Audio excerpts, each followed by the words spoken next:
news. In the last few minutes, US President Donald Trump has paused all military aid to Ukraine following his clash with Ukraine's President Volodymyr Zelensky at the White House last week. Now, the halt comes after Trump accused Zelensky of being uninterested in peace and ungrateful for US support. White House officials said that US aid would be reviewed to ensure that it was, quote, contributing to a solution. We can speak with Christine Berzina now with the German Marshall Fund think tank. She's responsible for geopolitical analysis in Northern Europe and North America. Great to have you on the program. Now, Trump has ordered US military aid to Ukraine to be halted. I'm interested to hear your reaction to that first up. This is a very alarming development in the relationship between the United States and Ukraine, and is definitely a blow to Ukraine's war-fighting abilities.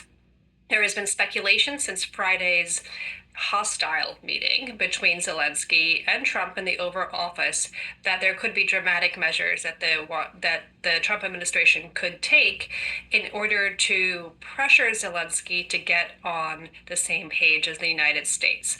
Now, what has been announced this evening here in Washington is a pause on these aid deliveries, but in many ways that is how a lot of Trump policies start, a pause for evaluation. And when it comes to USAID, for example, that pause has led to the halting of programming rather than resumption. So this puts Zelensky in a hard place. The question is, how does Ukraine act next? Does Zelensky become more in line with Trump's view on diplomacy? And this is another example of how Trump is prioritizing the speed of peace and getting to the negotiating table rather than any particular outcome in terms of what's in it for Ukraine.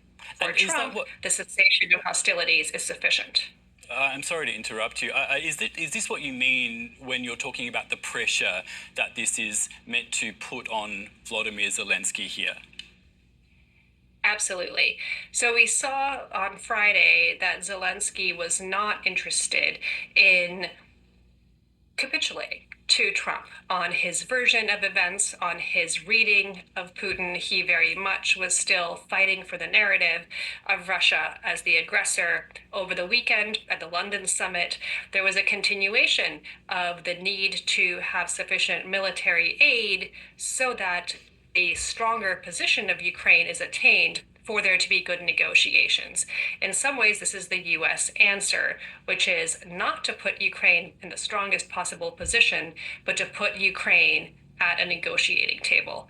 And that, again, comes to the point of speed of negotiation to be a primary focus for President Trump and his team, rather than an enduring peace, which is, of course, what Zelensky and what Europeans want. And here we see a tension between the European and Ukrainian view and an American focus on the cessation of hostilities as the primary objective.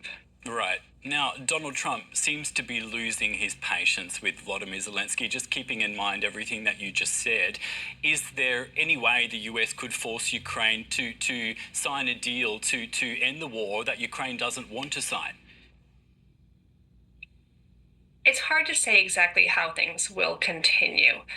What is clear is that Donald Trump wants there to be a table to which people come, and there to be an actual negotiating process.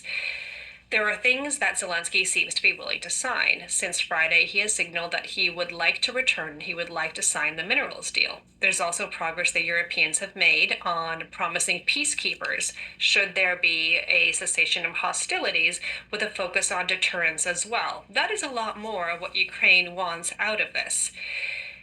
Can there be enough of the European peace and enough of the American speed to make Zelensky happy enough? Maybe. But again, it's going to be incredibly challenging as we move through the coming days and months to get to something that will be truly appreciated by the Ukrainian people. Now, if Trump is pausing military aid to Ukraine, we don't know how long for, how could this impact Ukraine on the battlefield in the immediate short term? This is going to be difficult for Ukraine.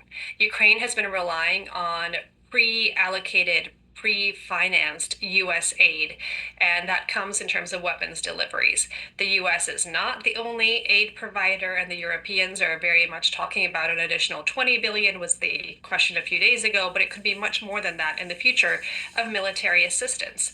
But this does slow down what is available to Ukraine, and if there needs to be a triangulation away from American military support, there's no automatic other power, no automatic stockpile that can be used instead. And again, a lot of the logistics required are complicated to set up.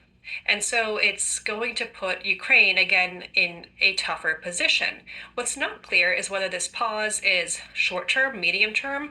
Is this a pause until Zelensky apologizes? Is this a pause until there is a peace talk? That it seems that Trump very much wants to incentivize Putin to come to the table and also pressure Zelensky to come to that same table. Often in diplomacy, we talk about carrots and sticks. And right now, the carrots are being given to Putin, and the sticks are being used against Zelensky. And for Ukrainians and Europeans broadly, this doesn't seem fair.